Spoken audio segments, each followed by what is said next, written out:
Abstain, 0. The nays have it. Charge number 3, bullying, vilification, and demeaning other leaders. Ayes 3, nays 44, abstain 0. The nays have it. Charge number 4, illegal appointments and usurpation of statutory powers. The ayes 20 votes, nays 27 votes, abstain 0 vote.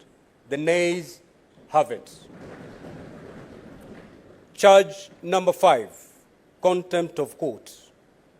The ayes 3 votes, the nays 44 votes, abstain 0, so the nays have it. Charge number 6, illegally naming a public road after her husband.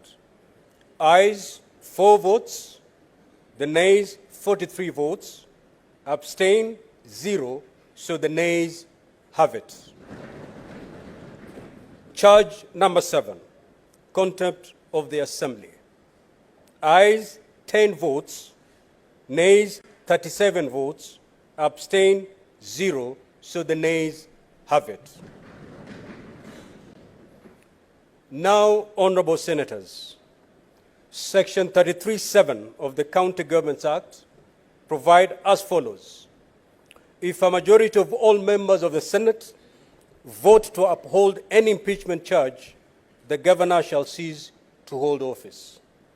Honorable senators, the result of the division indicate that the Senate has not upheld any of the impeachment charges. Pursuant to Article 181 of the Constitution, Section 33(8) of the County Governments Act, and Standing Order 87 of the Senate Standing Orders, the Senate has failed to remove from office by impeachment Honorable Kawira Mwangaza, the Governor of Meru County. And the Governor accordingly continues to hold office.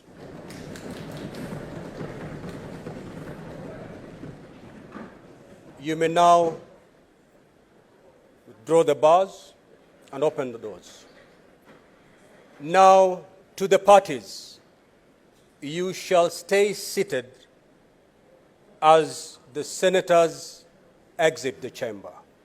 Likewise, the people who are in the public gallery, you will stay seated as the senators leave the chamber. And for those who are seated in the public gallery, you shall stay seated as the senators leave the chamber.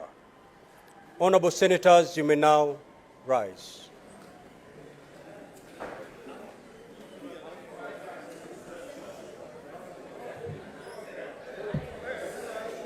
Senator Sotsi.